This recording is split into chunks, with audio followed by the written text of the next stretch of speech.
Doña Esperanza no le abrió la puerta porque confiaba en él. Le abrió porque ya no tenía nada más que perder. Sus 3 hijos vivían muy lejos con lujos, tenían empresa, eran exitosos, y ninguno la había visitado o llamado en meses. Nadie imaginaría que ese hombre, sin techo que mendigaba en las esquinas del barrio, sería el instrumento que Dios usaría para recordarle a esta madre que aún era amada. La noche que doña Esperanza encontró al hombre dormido en su porche, su primer instinto fue llamar a la policía. Pero algo la detuvo. Una voz en su corazón que le dijo: «Espera». Y esa decisión de esperar lo cambiaría todo.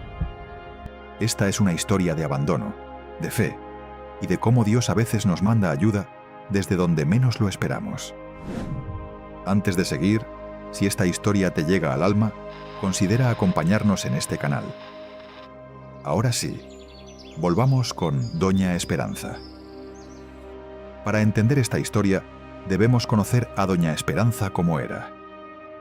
74 años, pelo blanco recogido con un pasador de mariposa, el mismo que usaba desde los 40.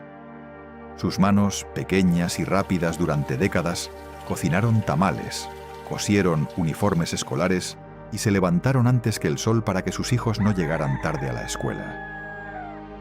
Esperanza había llegado a San Antonio con su esposo Aurelio, cuando sus 3 hijos eran chicos. Se instalaron en una casita de ladrillo rojo en el barrio del West Side, ese rincón de la ciudad donde las calles huelen a tortillas recién hechas y los vecinos todavía se saludan por el nombre. Aurelio murió 8 años atrás, un infarto que no avisó, y desde ese día la casita de ladrillo rojo se fue vaciando de a poco. Primero se fue Rodrigo, el mayor, ingeniero. Se mudó a Houston con su esposa y sus 2 hijos. Llamaba los domingos, luego cada 15 días, luego cuando se acordaba, luego Patricia, enfermera.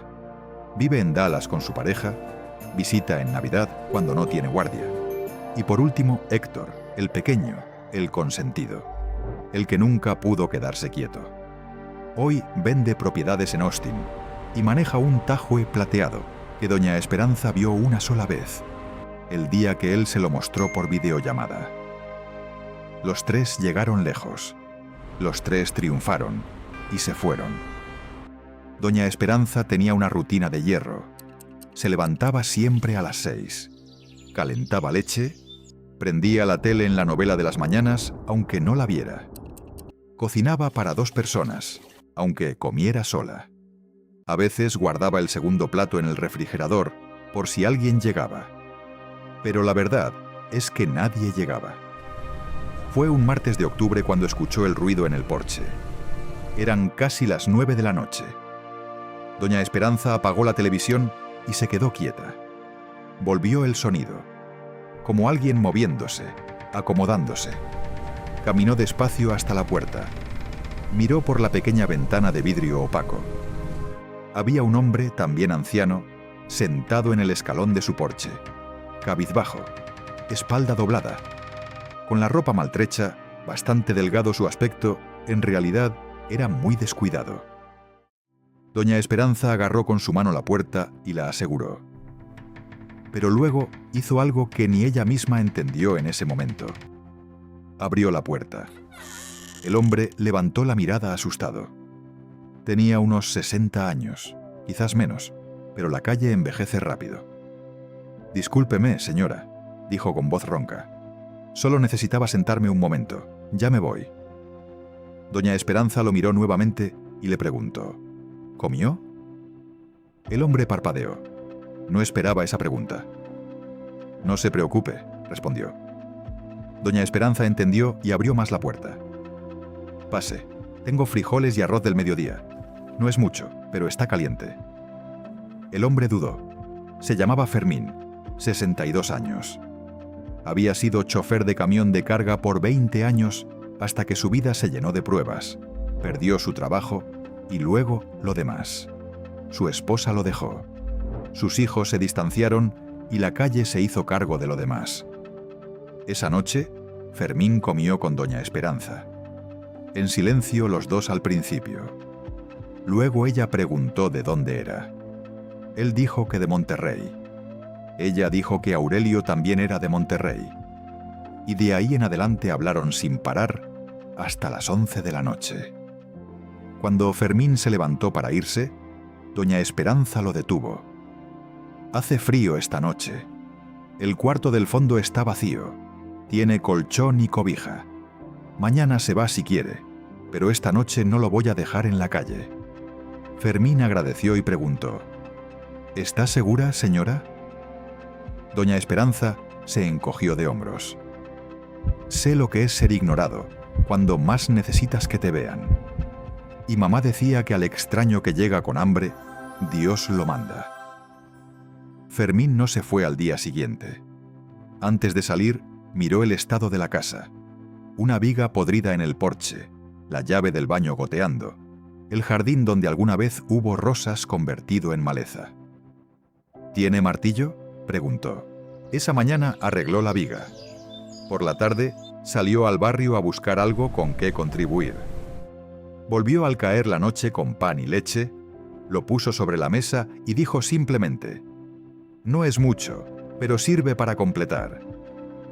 Y así quedó establecida, sin que nadie lo acordara, una rutina silenciosa. Fermín salía temprano, cargaba cajas en el mercado de la calle Zarzamora, pedía trabajo o limosna con la misma dignidad callada y siempre volvía con algo.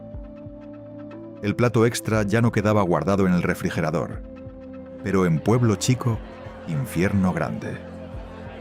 Los vecinos empezaron a murmurar, y ese murmullo llegó más lejos de lo que doña Esperanza imaginaba. Todo cambió el día que llegó Patricia. Nadie la esperaba. Ni doña Esperanza, que ese día estaba echando tortillas en el comal, mientras Fermín reparaba el marco de la ventana de atrás. Patricia entró sin tocar. Tenía llave. Y cuando vio a ese hombre dentro de la casa de su madre, el color se le fue de la cara. Lo que vino después fue la conversación más difícil que doña Esperanza había tenido en años. Y también la más necesaria. Patricia jaló a su madre hacia la cocina con cara de espanto. «Mamá, ¿quién es ese hombre? ¿Qué hace aquí?». «Está arreglando la ventana». «¿Un desconocido arreglando tu ventana?». «Mamá, ¿cuánto tiempo lleva aquí?». Doña Esperanza la miró sin apartar la mirada. 2 meses. Patricia se llevó la mano a la boca. ¿2 meses? ¿Y por qué no nos dijiste nada? Doña Esperanza se quedó callada un momento. Luego dijo, muy despacio: «¿Cuándo te iba a decir, Patricia? ¿Cuándo me llamas tú?». Silencio. «El último cumpleaños mío que me llamaste fue hace 2 años. El año pasado mandaste un mensaje de texto. Este año no mandaste nada». Patricia abrió la boca para responder. No le salieron las palabras. «Tu hermano Rodrigo me llamó en Navidad para decirme que no podían venir porque tenían un viaje planeado. Héctor me mandó dinero por Celle en mi cumpleaños. Dinero. A una madre no se le manda dinero para reemplazar la visita, hija». Los ojos de Patricia se llenaron de lágrimas. «Ese hombre que está en mi casa», continuó doña Esperanza, con la voz firme aunque le temblaba la barbilla. «Llegó una noche con los zapatos rotos y sin haber comido, y decidió quedarse a ayudarme. Todos los días sale a buscar lo que puede para traerme algo. Arregló el porche, arregló la cañería, limpió el jardín. Me habla, me escucha, come conmigo. Mis hijos tienen casas bonitas y trabajos buenos, y yo sé que están ocupados. Pero ese hombre que no tiene nada, encontró tiempo para verme». Patricia lloraba sin hacer ruido. «No te estoy culpando, hija. Te estoy diciendo la verdad, porque ya estoy muy vieja para guardarme las verdades». Fermín se asomó desde el pasillo, discreto, con el martillo en la mano. Notó las expresiones de madre e hija y comentó: «Ya terminé la ventana, doña Esperanza. Me voy un momento al mercado». Patricia se quedó en la casa esa noche, y sin que nadie la viese cuando ambos dormían, se levantó y revisó con sus propios ojos cada una de las cosas que Fermín durante su estancia había reparado. E incrédula, se fue a dormir. Al otro día, se levantó temprano porque tenía una reunión virtual de trabajo, y cuando llegó al estudio, Fermín estaba cubriendo con piedras la entrada de la casa que se había enlodado gracias a una fuerte lluvia durante la noche. Miró a Patricia y le dijo: «Señorita, buen día. Espero no haberla despertado. Solo quería acondicionarles la entrada antes de irme para que pudiesen entrar y salir cuando quisieran». Doña Esperanza los vio a ambos. Los invitó a la mesa, desayunaron, tomaron café y luego Fermín se retiró al mercado. Patricia llamó a sus hermanos. La conversación fue larga, incómoda, necesaria. Rodrigo no quiso creer que un desconocido vivía con su madre. Héctor dijo que era un peligro, pero Patricia les repitió las palabras de su mamá. Ese hombre encontró tiempo para verla. Nosotros no. En la noche, cuando Fermín regresó con sus monedas, pan y leche, y lo entregó a doña Esperanza, Patricia lo vio y no podía creerlo. ¿Cómo alguien mayor que no tenía nada volvía con lo único que tenía y lo entregaba y aún así decía: «¿Es poco, pero sirve para completar?» Patricia decidió quedarse unos días, le preguntó a su madre si podía hacerlo y su madre respondió: «Hace 5 meses vivía triste y sola. Hoy tengo a mi hija conmigo y a un gran amigo. No puedo pedir más, hija. Quédate todo el tiempo que desees». Patricia una tarde fue al mercado a comprar unas cosas y para su sorpresa vio a Fermín pidiendo oportunidad para poder cargarle bolsas de mercado hasta sus carros a las personas, y nadie lo dejó. Luego vio cómo se acercó hasta un camión con mercancía que estaban descargando unos jóvenes en una tienda, y les dijo a uno de ellos: «Permíteme hacer tu trabajo, y me das lo que te parezca, tú descansas y yo me gano el pan». Los jóvenes se vieron y se rieron a carcajadas y le decían: «Anciano, retírate, este trabajo no es para ti, y no hay caridad hoy». Fermín se retiró y regresó a la plaza. Sacó su cartel «¿Se reparan cosas?» y extendió sus manos para pedir nuevamente.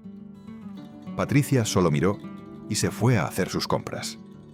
Cuando regresaba, pasó nuevamente cerca de donde estaba Fermín y quiso tener un gesto con él. Sacó $100 y se los dio a un extraño que pasaba, y le pidió que se lo diera al hombre que pedía. Y así lo hizo, y Patricia se marchó. Lo que ocurrió luego no te lo imaginas, te lo aseguro. Rodrigo y Héctor, quienes habían escuchado las historias de su hermana, de cómo vivía ahora su mamá, y de aquella conversación que tuvieron, tardaron días en asimilarlo. Pero algo en ellos dos se movió. Rodrigo empezó a llamar los domingos, de verdad, no de compromiso. Héctor vino a San Antonio un mes después, conoció a Fermín y se quedó a cenar con él y su madre sin hacer preguntas incómodas. Ahora te preguntarás, ¿qué hizo Fermín con los $100 aquella tarde? Regresó a casa de doña Esperanza. Patricia estaba con ella y le dio los panes y la leche de costumbre, y le dijo: «No es mucho, pero sirve para completar». Y luego sacó de los bolsillos el dinero restante, $92, y se los entregó a doña Esperanza diciéndole: «Dios me bendijo hoy más que todos los días, y eso que siempre me bendice. De lo contrario no la habría encontrado a usted. Por favor, recíbame esto por su hospitalidad». Patricia esa noche, en la privacidad de su cuarto, le pidió perdón a Dios por haber abandonado a su madre. Le pidió vida y salud para recuperar momentos con ella. Y le dio gracias por haber puesto a Fermín en su camino para que ambos se hicieran compañía. Y desde esa noche, Patricia siempre recuerda cómo Fermín soportó humillaciones y desplantes, y aún así decidió desprenderse de lo poco que había recibido y tenía, esos $92 que le quedaban, y ser agradecido con doña Esperanza. Y sobre todo, confiar en Dios en que seguiría bendiciéndole. Patricia decidió volver al pueblo, a vivir cerca de su madre, y compartir con ella lo más que pudiese. Con el tiempo el barrio se acostumbró a ver a Fermín y Lucio. El dueño de la ferretería le empezó a dar trabajo los martes y los jueves. Poco a poco, Fermín fue tejiendo raíces en ese barrio que al principio lo vio llegar con desconfianza. Doña Esperanza le puso una planta en la ventana del cuarto del fondo. Un geranio rojo. «Para que sepa que este es su cuarto», le dijo. Fermín la miró. No habló, pero esa tarde, cuando ella no lo veía, le habló a la planta mientras la regaba, como si fuera la primera cosa propia que tenía en mucho tiempo. Esta historia nos deja algo que vale la pena guardar cerca del corazón. A veces, Dios no nos manda lo que pedimos, nos manda lo que necesitamos. Doña Esperanza pedía que sus hijos la llamaran. Dios le mandó a un hombre con necesidades.